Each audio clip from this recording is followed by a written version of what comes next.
Bienvenue dans notre Deep Dive. Aujourd'hui, on explore un concept fascinant, l'agnac. Oui, un terme un peu percutant, hein. On va s'appuyer sur le résumé du livre L'art de l'agnac. C'est signé Angela Duckworth, une psychologue. Et son travail, il a pas mal secoué les idées reçues sur ce qui mène au succès. Absolument. Notre mission, si on peut dire, décortiquer ce qu'est vraiment l'agnac. Pourquoi c'est si crucial, apparemment, et puis la question qui nous brûle les lèvres, est-ce qu'on peut la développer? C'est ça. Ok, alors attaquons direct. On entend partout que le talent, c'est la clé. Hmm. Mais est-ce que c'est si simple? Justement, c'est un peu le mythe que Duckworth veut déconstruire. Elle nous dit « Attention, regardez plutôt l'agnac ». C'est quoi? C'est un mélange de passion, d'un côté, et de persévérance de l'autre, pour des buts qui comptent pour nous, mais sur le long terme, hein, pas juste un coup de feu. Exactement. Et elle suggère que cette qualité, cette niaque, elle pourrait être bien plus déterminante que le talent pur, le don inné, quoi. Et elle a des arguments solides, il me semble. Elle a mené des études assez parlantes, non? Tout à fait. Je pense à West Point, l'Académie militaire, ou même ses concours d'orthographe pour les jeunes. Les conclusions sont frappantes. Oui, c'est ça qui est intéressant. Elle montre que le niveau de niaque des candidats permettait de mieux prédire qui allait tenir bon, qui allait réussir, que par exemple leur QI ou leur score au test d'entrée. C'est là que ça devient vraiment intéressant.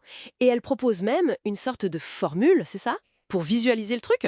Oui, une équation simple mais puissante. Talent multiplié par l'effort, ça donne la compétence. Première étape. Ok. Et ensuite, compétences, à nouveau, multipliées par l'effort. Et là, on arrive à la réussite. Ah oui, donc l'effort, il compte double en fait. Il intervient 2 fois dans le calcul. Voilà, c'est une façon très claire de dire que l'effort, c'est le multiplicateur.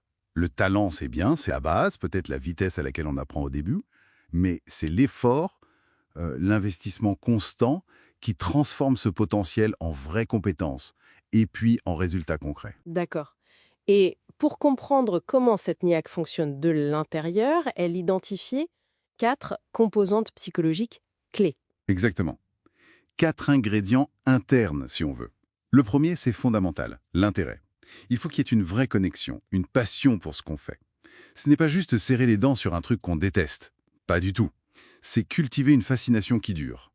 Ensuite, deuxième pilier, La pratique délibérée. là on est dans l'amélioration ciblée. C'est-à-dire, C'est chercher activement à s'améliorer, identifier ses points faibles, sortir un peu de sa zone de confort, demander du feedback, bref, travailler intelligemment pour progresser, pas juste répéter sans réfléchir. ce qui est fascinant ici, c'est cette idée d'intentionnalité. Ok, l'étincelle de l'intérêt et la méthode pour progresser. Logique. Mais qu'est-ce qui fait qu'on tient bon quand ça devient dur, quand l'enthousiasme des débuts s'estompe? Alors là, on touche aux 2 autres piliers.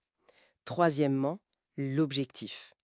C'est le sens, le sentiment que ce qu'on fait, ça sert à quelque chose de plus grand que soi, que ça contribue. Cette connexion à une mission, ça donne une énergie folle pour persévérer. Le pourquoi, en somme. C'est ça. Et enfin, quatrièmement, l'espoir. Attention, c'est pas de l'optimisme naïf, hein. C'est plutôt une forme de résilience. La conviction qu'on peut s'améliorer, que nos actions ont un impact sur notre futur, qu'on peut surmonter les obstacles. Ça fait penser à l'état d'esprit de croissance de Carol Dweck, non? L'idée que nos capacités ne sont pas fixes. Tout à fait. C'est très lié. Croire qu'on peut apprendre, qu'on peut se relever après un échec, c'est cet espoir-là qui nous pousse à continuer d'essayer. Intérêt, pratique, délibéré, objectif, espoir. C'est un cadre interne assez clair. Mais l'environnement, il joue un rôle aussi, j'imagine, hein. Doc Worth en parle. Ah oui, absolument. C'est crucial. Elle montre bien comment les autres, les parents, les profs, les coachs, les mentors, peuvent nous aider ou nous freiner. Comment ça? Eh bien, en encourageant la persévérance. Pas en disant « Oh, t'es tellement doué », mais plutôt en valorisant l'effort, le fait d'apprendre de ses erreurs, de se relever. Il s'agit de créer un climat où la difficulté, c'est normal, ça fait partie du jeu. C'est pas un signe qu'on est nul, quoi. Elle mentionne aussi les activités extrascolaires, non? Maintenues sur plusieurs années, comme un terrain d'entraînement pour l'agnac. Exactement. Le sport, la musique, le théâtre, peu importe, hein. Ces activités demandent de l'engagement, de la discipline, de gérer la frustration parfois. C'est un super entraînement.